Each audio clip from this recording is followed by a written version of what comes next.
A lot of people ask me about my compositional process. They ask me, how do I compose? What do I do to start songs? I usually start on some kind of keyboard sound, and I'm a piano player. As you may notice from here and behind me, I am a person who likes keyboards, and I play piano and keyboard. So I usually start any composition on some kind of piano. I'm not a guitar guy, so guitar people usually start things on guitar. I usually start with piano. If it's a piano solo, piano trio, pop and rock, I usually start on piano. Usually, sometimes I like to start on electric piano or a synth sound or some kind of. If it's something that I know does need to be kind of guitar oriented, I'll start with the guitar sound. I'm not playing guitar. I'll use a guitar plugin of some kind. Some great guitar plugins on my Native Instruments complete package, and so use those sometimes. But I also usually have a beat that I am playing with, not just playing to a metronome, but I will put some kind of loop up because I feel like in order to play correctly, in order to play well and in the groove, so if I want to quantize it, I can quantize it. I believe if you play to the groove enough, you can quantize anything and it sounds not quantized. So I will pick a loop, and usually it's a combination of a stylus loop by Spectrasonics, an Apple drummer loop or an Apple loop of some kind, or a Contact Native Instruments loop of some kind. And I'll program that in to just give me a kind of a I don't know, kind of a vibe. And I will just play to that vibe. And that's just the way that I've been doing it for 20 years and 30 years since I've had this kind of equipment. Here's a big part of my particular compositional process. I play all the way through. I know a lot of people teach playing a 4-bar or an 8-bar loop and then just repeating that and repeating that. I don't do that much anymore. If I do use a 4 or 8-bar loop or section, I will replay most of that all the way through. Like for instance, if I use a piano and a drum loop type of thing and then maybe something else, I will go back through, and once I get that all laid out, I'll go back and play it all the way through.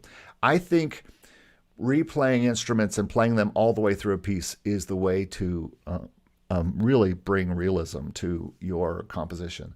Playing piano all the way through that is not just a pattern that's repeated for 4 bars or 8 bars, but played like a piano player. I also do this for the next step, which is after I get the keyboard part done, I put drums in, and the drums go over the piano and the loops. I do this in the same way. I will play the drums all the way through. I will play like a drummer. I will play with the limitations of a drummer. I think the limitations is a very important part of composing, and we need to talk about if you're composing, and a lot of you are composing all of the instruments for what you're doing. You're not only composing the main instrument and the song itself, but you are composing all the parts as well. Some people would call that arranging, but I think if you're making a drum part and you're trying to sound like a drummer, you are composing from the drummer's perspective. You're composing from the bassist's perspective. So I think the drums need to have a personality, and they have that by playing the drums like drums are played. I think bass needs to have a personality. And I think once you have chords and drums, you have to have bass under that. It's just, it's same if you have guitar and drums, then you have to have bass. It's a rhythm section is important. Then you have to play like a bassist too. If you are not a true bass player and you are using a bass instrument, a bass sound, I use Trillion, and sometimes I use a Native Instruments bass. But if I am looking for things, and even in Logic, it has slides, it has noise, it has things it does. Sometimes the guitar patches that I use have noise and slides and things like that. I think it's really important to play bass and guitar in that way. And also limitations, again, with your bass. Guess what? Basses don't usually play below the note E unless you tune them down, or unless you're playing an upright bass that has some kind of extension on it or something. or you're playing a fretless, which maybe has a few notes lower than E, you really need to think of what the bottom note is for a bass so that it sounds authentic and you're actually playing with the limitations. And again, with bass, I play all the way through. And then from there, I just add on the next instruments. I will add on percussion. Percussion will tend to be more loop based. Sometimes I'll play percussion all the way through, not much.